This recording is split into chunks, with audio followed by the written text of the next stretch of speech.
Karam. I'm the Director of Programs and Outreach here. Just wanted to wish everybody Happy New Year. We're starting this off with a very timely event. I would say literally and figuratively a burning issue. So thanks for the distinguished panel for joining us, Mr. Ottaway, Randa, and Barbara. And our colleague Hussein Ibish will be moderating the session, so I'll let him introduce the speakers a bit more. Again, thank you all for joining us. If you're not on our mailing list, please check our website. Make sure to join our mailing list. Every Monday, you'll get a very nice newsletter from us to update you on all that we've been working on. So again, thank you. And Hussein, the floor is yours. Thank you all so much for coming out for what is really a very important conversation. And I think we at the Arab Gulf States Institute in Washington are extremely glad to be hosting it and to be pushing the dialogue forward.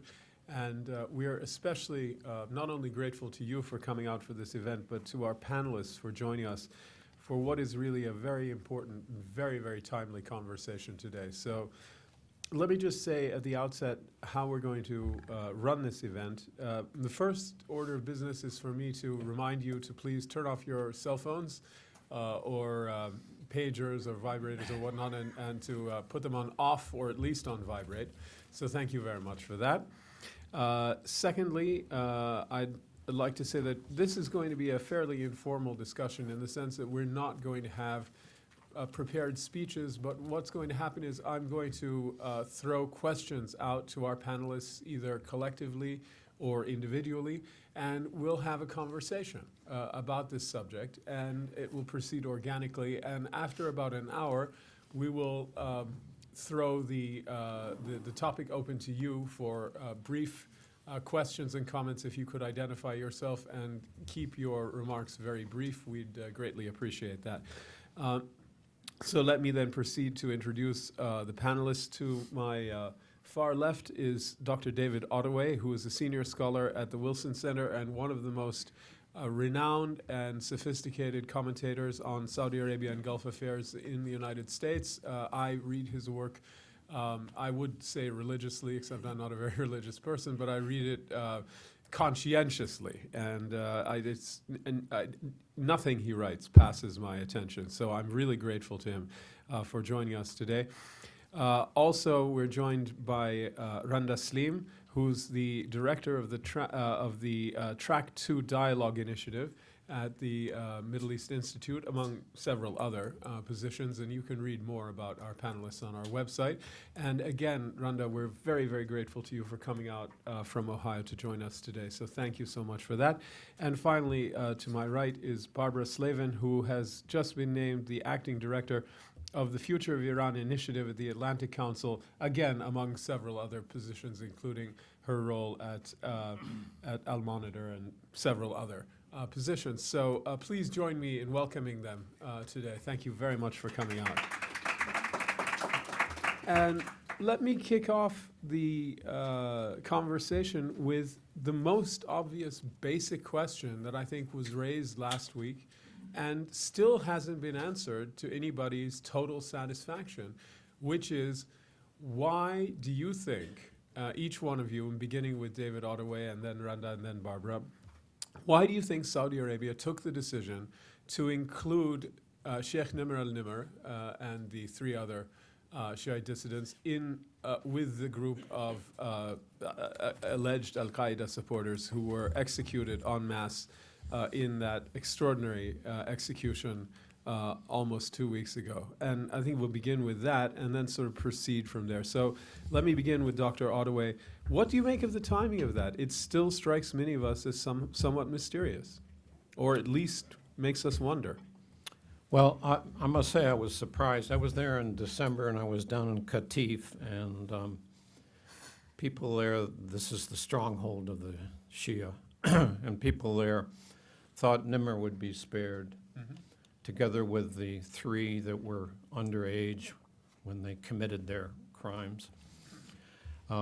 So it certainly came to a surprise, I'm sure it did, to the people I was talking to. And I think they included Nimr because they had to have some kind of, from their point of view, Nimr, when you start talking about secession inside the royal kingdom, that really touches a nerve. And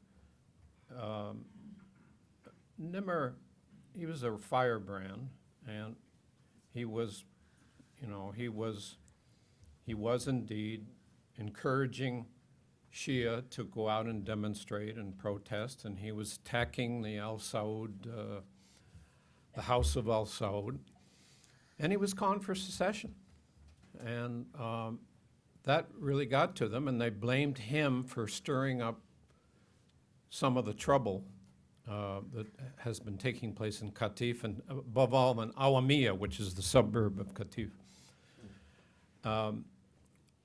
I think the timing was extraordinary because there really wasn't much going on down there in terms of protests, or it's not like the Shia of Saudi Arabia needed a message. We're going to take a tough line, because they'd already been taking a tough line, and this seemed to me to be unnecessarily inflammatory to carry out the executions of Sheikh Nimr.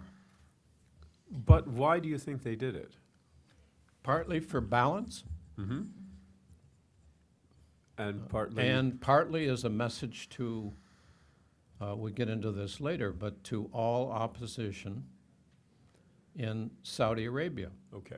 So Shia and Sunni alike. Okay, Randa, what do you think? I would definitely agree with David, especially on the latter part. I think if there need to be a very strong message to be interpreted clearly by every potential dissident inside Saudi Arabia, it's going to be Nimr's execution. They needed to pick a symbol of Nimr's statues to make sure that everybody understood that they mean business, that this is, the red line that you talked about. But also it's a message to Iran. It's also a message to the United States. It's a message to Iran that even with somebody like Nimr, for us this is a domestic matter, and you better not interfere in these domestic matters. And for the United States, given the short period or even no consultation ahead of time with the United States, despite also knowing where the United States stands on the issue of Nimr's execution, it was a message that we are going to do what we think is in our best interest, the way we interpret our best interests. Mm-hmm. Barbara? First, thank you very much for inviting me here. I'm used to sitting out there, not being up here. Thanks for coming. I would agree with Randa about it being, and with David. I mean, it has multiple messages. In terms of being a message to Iran, of course, the nuclear agreement is very soon to reach implementation day, and the Saudi leadership has adopted a very negative attitude toward that agreement. So I think, it was very much met at the Iranians. The Iranians have been openly warning the Saudis not to execute Sheikh Nimr for many, many months.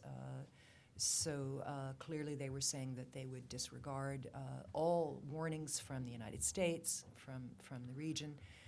And it's a way to try to show some strength, I suppose, at a time when the Saudi government is feeling very much besieged, both internally and externally. And we'll go on and talk about that, I'm sure. No doubt. Let me continue with you and move in the other direction. So in which case, one has to then ask why the Iranian government would have encouraged the raising of the stakes by the sacking of the Saudi embassy. What's the point of that? Yeah. What's the intention there? Well, it wasn't the Iranian government narrowly defined, if you mean by that President Hassan Rouhani or his foreign minister Javad Zarif. In fact, they came out very quickly to try to take it in hand, arrest people, and condemn it. The ambassador at the UN wrote a long letter condemning it and essentially apologizing for it. It was other parts of the Iranian regime. Right. Certainly members, we don't know if it was the Revolutionary Guards or the Basij or Ansari Hezbollah. Unfortunately, Iran has a number of groups that can provide bully boys to do their dirty work from time to time, whether it's attacking an embassy or arresting an Iranian American or some other such activities. So it came from that side of the house. And for those people, it was a genuine expression of anger at the Saudis for executing a Shia sheikh of this prominence.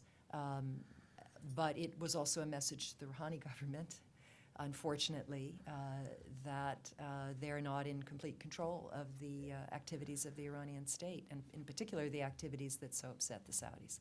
Okay, Randa? I would take it a bit further, and I would say that Iran had to react this way. I mean, if Iran's modus operandi, and if Iran's message to, and I would say mostly to Arab Shia, is that we are the protector of Shia, and they fail to protect somebody like Nimr. They cannot but act in such a strong manner to reinforce this narrative that, we, short of preventing his execution, at least we are going to go as tough as we can to show our displeasure and our readiness to support you and to stand by your side. Now, I leave it to Barbara to talk about the internal politics of Iran, but at least for the people around the supreme leader and for the IRGC, whose raison d'être, part of their mission is to do that, to project that power in the region and to exercise that power in the region. Short of a strong action like that, I think they might have paid they might have incurred some cost in the region. And Professor Ottaway, Dr. Ottaway, let me ask you the same question and also ask you, was it an expression of power or an expression of weakness? I think it was an expression of the divisions within the Iranian government, and that there is indeed a battle underway about who is in charge of foreign policy, Rouhani or the Revolutionary Guard. And there are elements of the Revolutionary Guard, there are elements of the Iranian security establishment that intend to, push. Now that they have an agreement, they want to show that that the revolution's still alive and they're still promoting it and pushing it. And their worst enemy, as they see it, I guess, is Saudi Arabia. Mm-hmm. And this is, it's not new. And there was the embassy, and they went through. You have to remember they did in the Saudi embassy in 1988. Yeah. They not only burned it, they killed a Saudi diplomat. Right. It's hardly and then the they've been in on the same thing for the British embassy. I mean, there's a pattern here. Right. Yeah. It's an MO, no doubt. And yet it was a decision. So let me continue with you, Dr. Ottaway. So then there's the third raising of stakes, which will bring us to where we are now. The Saudi response of breaking diplomatic and trade relations and urging their allies to do as much as they're willing to do to move in the same direction, which brings us to this something like where we are today, another raising of the stakes. How do you interpret that? I interpret as part of the showdown between Saudi Arabia and Iran across the region. Mm-hmm. And the Saudis have made it clear, by executing, that they're going to take a hard line inside against the internal opposition, and they're going to take a hard line externally in dealing with Iran. And they'll go as far as they can. Their policy of the new government, although it started under Abdullah, is to try to roll back Iranian influence in the Arab world. Right.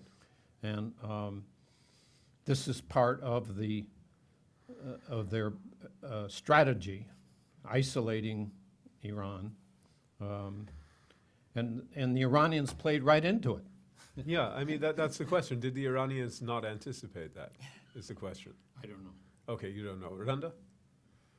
Which question you want Both. to answer? Both of them. I think, look, this is definitely part of this. I agree totally with David in terms of the showdown between the Iranians and the Saudis. And I think this is going to continue to escalate up to a point. I think both sides are not interested in a violent conflagration, going beyond a certain ceiling. And Mohammed bin Salman, the deputy crown prince, Saudi deputy crown prince, made it clear in his Economist interview. And I think despite the very disappointing op-ed by Mr. Zarif yesterday in the New I York was going to Times. come to that. I think also it's clear that there was a message there that, we don't seek a violent escalation here. But what does it mean then? I think the showdown will continue to be explored through proxy wars in Yemen, Syria, Iraq. I'm very worried about Lebanon if things get pushed beyond a certain point of the fragility that it is at today. Maybe we have seen today the death sentence in Kuwait against the two, one Iranian national, the other Kuwaiti, and then other sentences for other 19.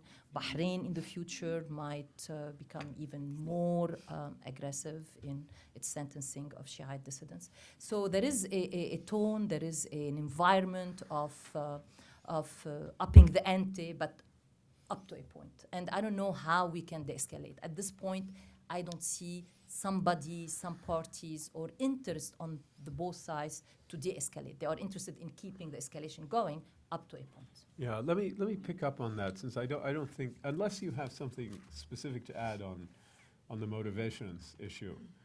Well, I mean, just it needs to be pointed out that the Rouhani government has reached out now for more than 2 years to the Saudis to no avail. And I think some of what you saw in the Zarif op-ed was the frustration that they have felt that when they have reached out, they've gotten no response whatsoever from the Saudis. Yes. Wouldn't you interpret, since you raise it, let's get into the op-ed then. I mean, certainly you can sense the frustration, but also, to me, it sounded bellicose. Did it not sound bellicose to you? Not so much from an Iranian point of view. I always tell people that when I first went to Iran 20 years ago, my big epiphany was I discovered that Iran is anti-Semitic. They hate Arabs. This is not exactly new. There is a feeling of superiority among the Persians, as opposed to Arabs, and particularly as opposed to Saudis. They still regard the Saudis as Beverly Hillbillies, if anybody here remembers that old television show. Sure. Crude, uneducated, lizard-eating desert dwellers who stumbled upon oil and therefore got power in the world but do not deserve it because they have no culture, they have no history, etc. That's the attitude that underlies all of this. So, and the other aspect, of course, is the frustration about how Iran has been treated in world media, and particularly in the United States after 9/11. When Iran was put on the axis of evil, and not Saudi Arabia, as Zarif pointed out, the 9/11 hijackers, the support for Taliban, support for all of these various Sunni crazy groups, originate in Saudi Arabia and originate with the export of Wahhabism and this particular strain of Islam, which of course follows the 1979 Iranian Revolution. I mean, they're in this incredibly unproductive cycle of dysfunction, and every now and then they break out of it, as we saw in the late 90s, under Abdullah with Rafsanjani and Khatami, and then they go back into their old pattern. And the hatreds are very deep, the resentments are very deep, and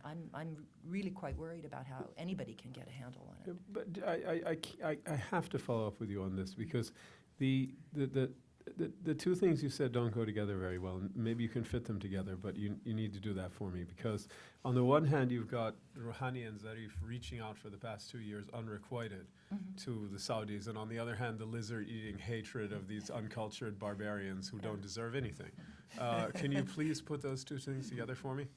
Well, when Rouhani came in, I was actually at his first press conference after he was inaugurated.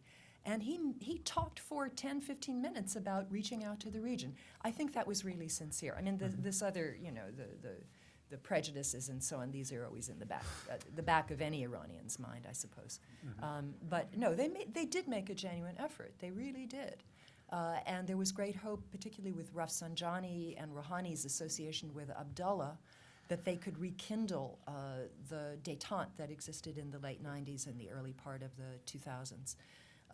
But, at the same time, the other part of the Iranian government was busy intervening in Yemen. I think that was really the straw that broke the camel's back, to use a bad analogy for the Middle East. Okay, analogy. Because the Saudis obviously are very sensitive about Yemen and felt that Iran had absolutely no business, playing in that arena at all.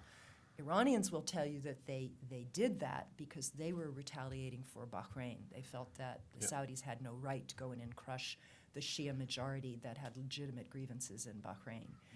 And so, tit for tat, it multiplies. And then when you lose Abdullah, you lose Saud al-Faisal, you lose a whole generation of Saudis who had experience dealing with Iran and understood Iran, and you have this young king, young son of the king, running around with no experience of dealing with Iran. Yeah, the king is not young. You lose the ability to build bridges and to negotiate deals. Yeah.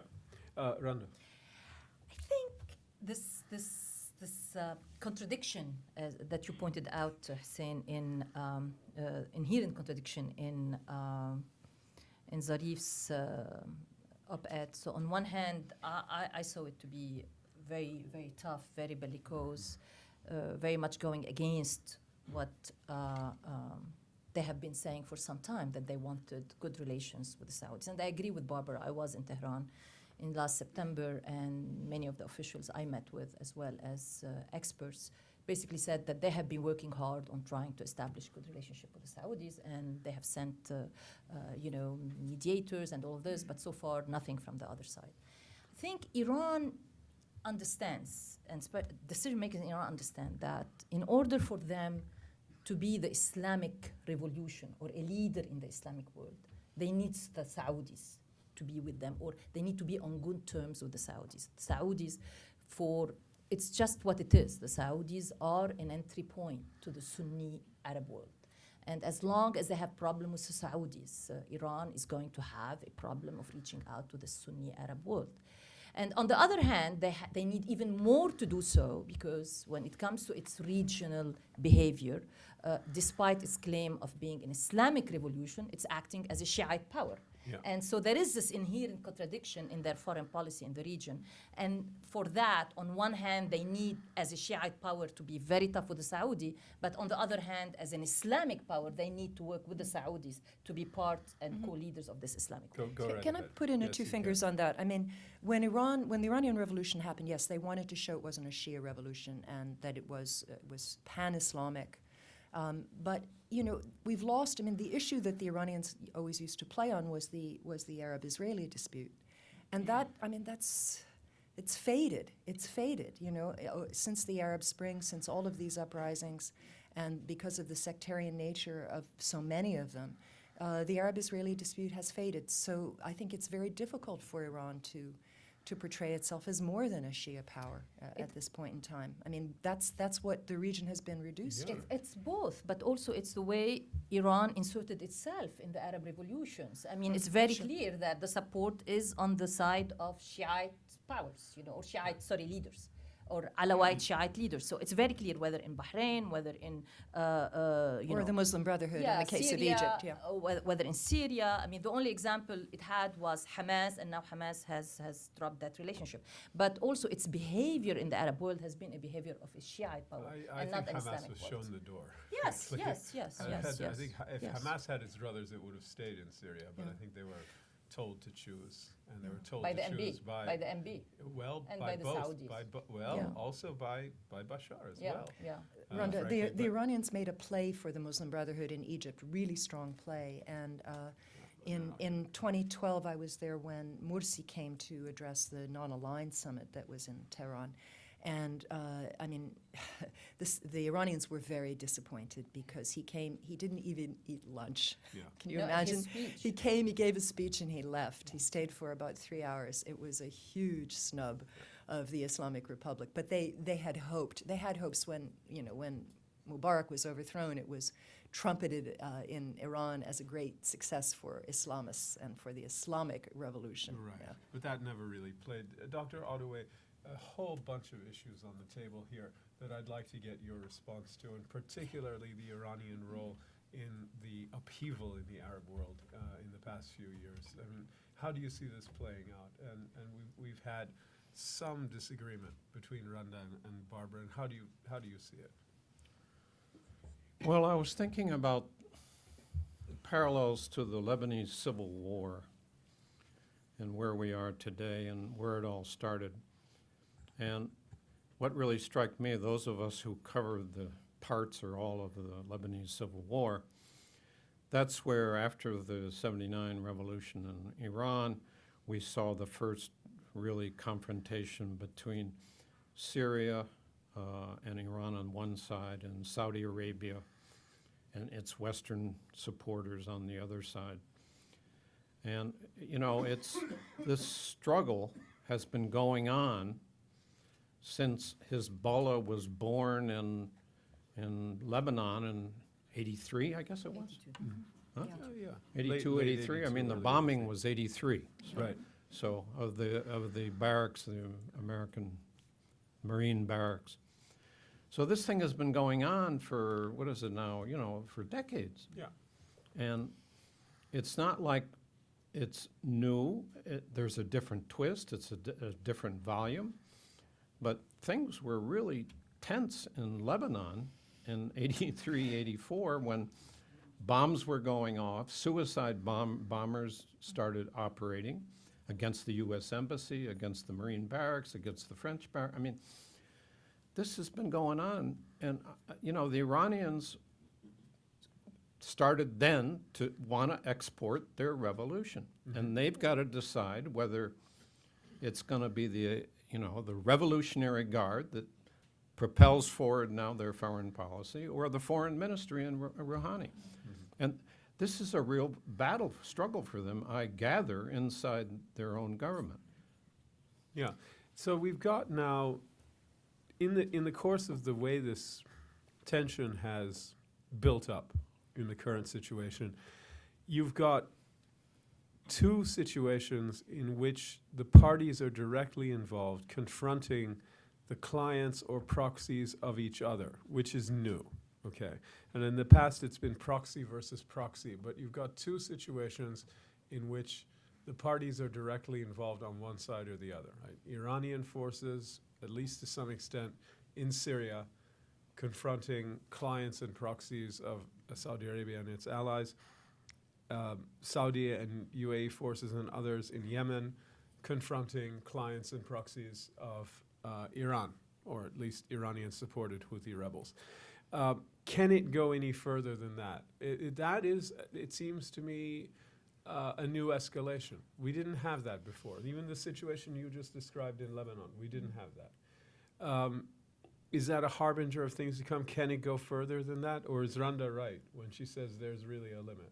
And I'll begin with you again, Dr. Ottaway. I'm more worried about the hawks in Saudi Arabia and the hawks in Iran looking for occasions to push against the other. And I'm worried about accidents. Miscalculation about, rather than... Yes. You know, in '84, Yes. the Iranians, I don't even know if they knew where the Fahad line in the Gulf was, but they flew over it. Yeah, And the Saudis shot down 2 Iranian planes. right. Yes. And so I think the potential for some kind of accident that is provoked either by the hawks in Saudi Arabia or the hawks in Iran Or by mistake. is a real problem, is a real danger. Yeah. It's not that they are planning war. I think they don't want to confront each other. But, you know, facts on the ground have a way of dictating what's going to happen in the Middle East. They sure do. They sure do. Randa?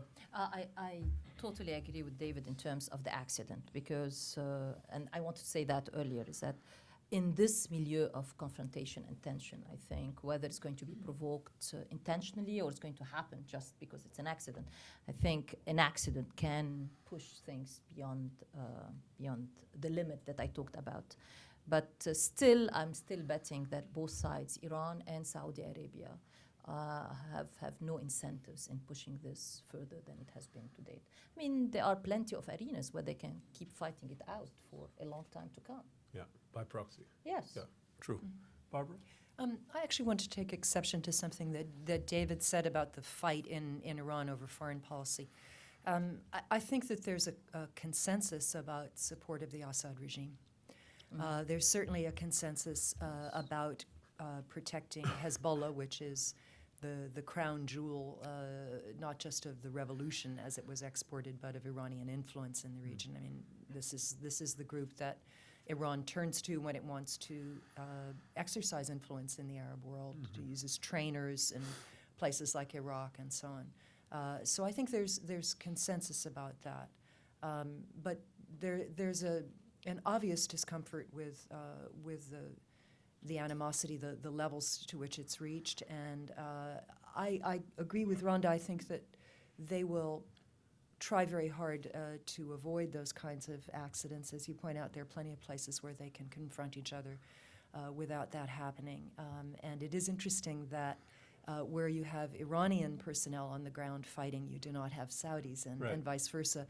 There was an event I went to in Washington a month or so ago. There was a Saudi prince who insisted that Iranians had been captured in Yemen, but I never saw any confirmation of that. And I would sincerely doubt that that would be necessary given how eager the Houthis are to do their own fighting. Right. Randa? Also, there is a consensus in Iran, building on what Barbara has just said, of maintaining its standing in the Arab region. You know, And fighting Daesh. Yeah, I mean, and, which is considered a I real don't threat. go that far. I don't Yeah. go that far. I don't think Iran sees the ISIL fight as its fight. I think Iran sees ISIL as the American fight, as the Saudi fight, as the Sunni world fight. It doesn't see itself involved in this fight or willing to invest the resources Even needed. in Well, Iraq? but in Fine. Iraq, Well, In even Iraq, Iraq? it's different. Okay. In In Iraq, Iraq, it's different. yeah. But they can, you know, I mean, as long as it doesn't get too close to its border, you know, with Iran, I think they will be willing to tolerate some level of Daesh without investing resources and letting the Iraqi take it. I'm talking about Iran investing its own resources to fight ISIL. I don't think they're going to do that, or they are So willing Randa, to do that. when they talk about fears of bombs going off in Tehran and so on, perpetrated by Daesh, or they talk about the Sunni minorities that you know are on the borders, the Baluch and others. I mean, they talk about the Saudis stirring up Sunni terrorism against the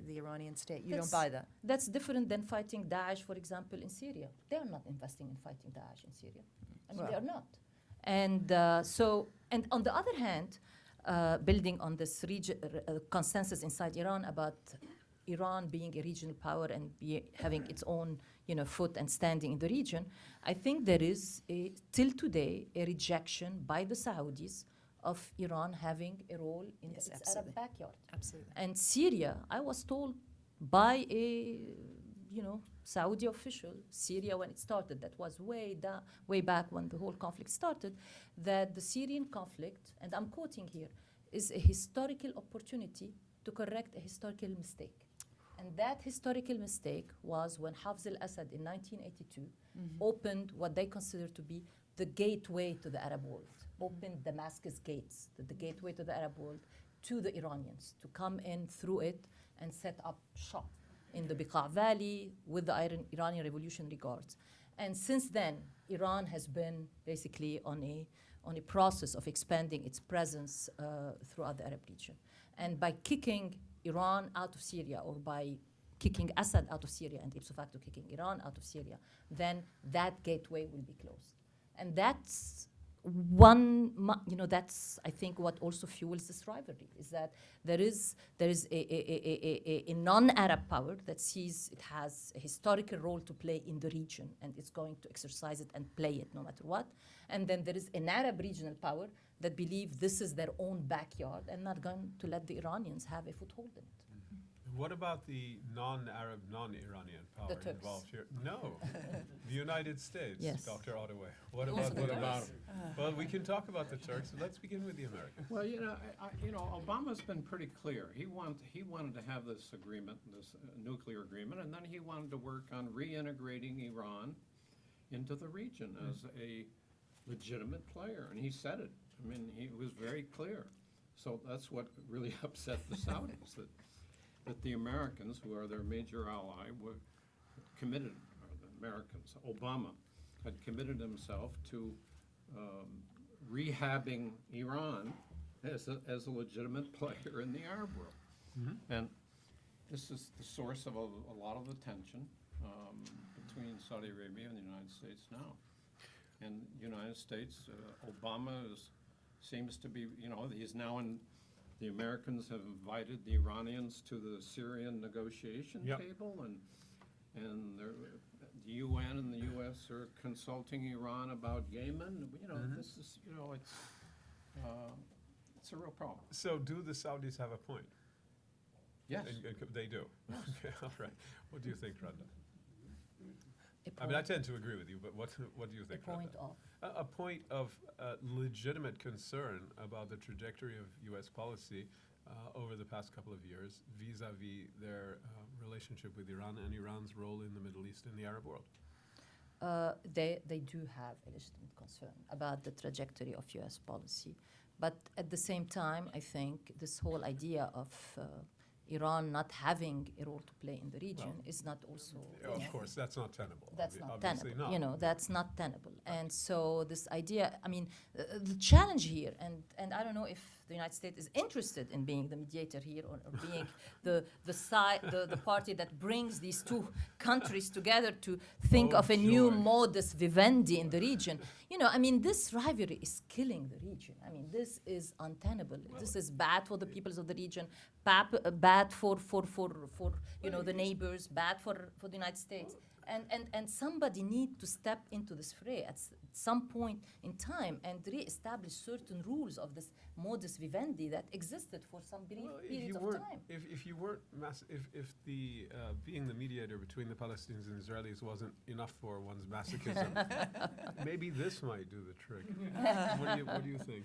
Yeah, I don't think Obama certainly can play that role. I don't know, maybe Donald Trump. I am joking. Unfortunately, Obama has lost all credibility, it seems, for the Saudis in particular. They just think he's naive. They think he doesn't understand how the nefarious, Persians are going, But I do have to point out, I mean, obviously all of this, it became much more charged after the Iranian Revolution, but the Shah was the one who sent the Imam Musa Sadr, right, to Lebanon back in the 60s and the 70s to do something about the downtrodden Shia of that country. And Iran's relationship with the Arab world, I mean, if you go back to when Iran became Shiite in the 16th century, Shah Ismail imported clerics from Lebanon, from Lebanon to teach Iranians how to be Shia. Right. And of course, Iran's clerics, those who are the most revered, are Sayyids, who are descendants of the Prophet and thereby, I suppose, Arab originally. So you can't take a meat cleaver and cut Iran out of the Arab world any more than you could take them out of the Muslim world. The question is, how do they play together? And can they do anything for mutual benefit? Look, we have a situation in the oil markets now that is killing both of them. I was right? coming to that. Killing both of them, and yet even this conflict between them doesn't seem to be enough to raise the price But of oil. before we get to the oil Say, question, I sure. have one Yes, sir, comment please. on how they might Absolutely. get together. And I'm thinking about how the relationship that developed between Zarif and Kerry during the nuclear negotiations and really opened the door between these two long-term time enemies. And these Syrian negotiations, where now you have the Saudis and the Iranians at the same table, could this evolve into some side talks? Well, it sort of was, but could it be resumed? Could it continue?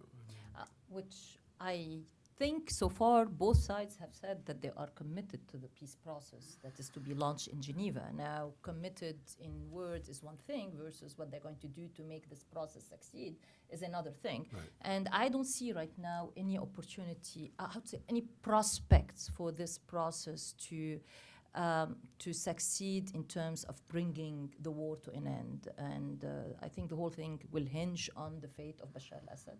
There is a lot of agreement on the roadmap. Everybody has signed off on the roadmap in the Vienna II talks, although everybody knows that this is an aspirational roadmap. It's not a practical roadmap. There is an agreement on the elements of the transition period. There is an agreement almost on the sequencing of the steps in the transition period. I think the big issue that still divides everybody and that will remain to David everybody is the fate of Bashar al-Assad. And I don't see right now the Iranians willing to make any concession on this. So the process in Geneva might be launched. The process in Geneva might be sustained for a period of time, but I don't think it's going to lead to the kind of negotiated agreement or the opening of relations between Iran and Saudi Arabia as long as the fate of Bashar al-Assad is the issue. So here's really the question. I did want to talk about oil, but we've sort of jumped into the bigger. Well, let's go back to the oil issue, and then we'll come back to this question of a broader rapprochement. Both potentially suffer due to the decline in petroleum pricing, which looks like it's only going to get worse over the next 12 months and possibly longer than that. Is there any basis for cooperation on that, Barbara? You would think so. I mean, there are other areas too. Iran has a great deal of natural gas, which it could export to the Saudis, so the Saudis could use natural gas for electricity. And I've heard lots of very optimistic scenarios about ways in which these two powers could cooperate and help each other, and even kind of synergy between them, but obviously not with diplomatic relations cut and trade relations cut. So no, I don't see it. No. Anybody see it?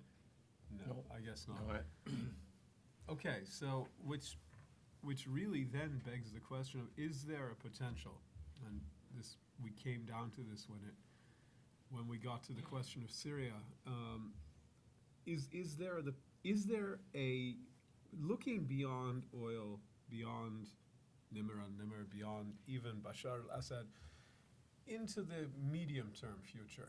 Is there a potential agreement? Is there a potential modus vivendi between Saudi Arabia and its allies and Iran and its allies? Or is this fated to be a Cold War with hotspot flashes emerging all over the region for the foreseeable future? I can think of a couple of scenarios that theoretically might be plausible, but the question is there any basis for hoping for that? Not in the short run, but in the medium run. And I'll begin with you, Dr. Ottaway. well, I don't think you take the hottest issues. I think you have to take things that are perhaps not quite, well, let's take Lebanon. They could Yes. agree on a president for Lebanon. That would be a They start. did. They did, but the Lebanese didn't agree. Well, they could force an agreement on their allies in Lebanon, but I think you have to take not the hot issue, not Assad, but something sort of on the margins, relatively speaking, where they might work out some cooperation and, get Lebanon functioning again, which, Now, but if they did that, could it be the start of the beginning of a broader modus vivendi, or is it fated to be, open-ended competition for the meanwhile? I think it's fated to be a managed competition. That's the goal. Managed, yes. That's the goal. It's to be a managed competition for the And they meanwhile. both want that. I think they both. That's what they can afford right now. I don't And think they want it. Maybe they have different. They are not. They do not equally want it. But I think both sides, given their domestic power play as well as the regional power plays, I think that's the most When you they can say they afford. don't equally want it, who wants it more or less? Iranians. I think Iran. Wants it more? Yeah. They want more Yeah. competition. The Saudis No, want No, managed. More. No, more managed. more competition. managed. The Yeah. Saudis want more competition. No, I think, I think so. I think for Okay. now, I think for now, Reasonable Saudis want reading. more competition, and the Iranians want more management. Yeah. Partly because they believe they are on the winning side. Understood. Yeah. I mean, that's Yeah. almost goes They without believe saying. this current trajectory is in their favor. Right. I mean, Yes. that almost goes without saying, but it's Yeah. helpful to point it out. Yeah, Just in case anybody missed yeah. it. Barbara? Yeah, no, I agree. And of course, the Iranians were also looking forward to implementation day, to their, re-entrance into the global economy, and these problems with the Saudis. They were looking to an increase in trade with their neighbors, and Yeah. so this kind of puts a damper on a that. damper on the party. Yeah. At least for now. What about the ballistic missile issue? Look, I think that's part of the compensation that the Revolutionary Guard expected for the nuclear deal. Let's remember the nuclear deal bars assistance to the Iranian ballistic Yes. missile program, but it doesn't bar the program No? itself. It does there are other UN Security Council resolutions, but the Joint Comprehensive Plan of Action itself does not Right. bar missile activity. But the the resolutions are still in effect, right? But they're separate from the JCPOA. Yes. And the So Iranians, they're, you know, they're moot, you know? the Iranians would argue, look, we're not going to have nukes. We've dismantled our centrifuges. We've dismantled our heavy water reactor. But we have to be able to defend ourselves against the Saudis, among others. So they see missiles as one of their few remaining deterrents against aggression from United States, Israel, and their neighbors. On the other hand, of course, the Saudis see the ballistic missile program as one of the biggest threats to them, don't they? Of course. Well, yeah, but they have their own missiles. have their the own. Chinese Right. missiles. They had better. Absolutely. That, Right. at And least missile 2 defenses. batteries, and so it's Right. not like they're, you know, Totally, Yeah. yeah. They're not naked in defenseless. front of Yeah. Iranian Yeah. missiles. That's true. Let's remember there's a huge conventional imbalance, and the Gulf There is. states have much, much more than Iran does. In terms of equipment, not necessarily in terms of manpower. Yeah. So it depends how Yes. you count. Sure.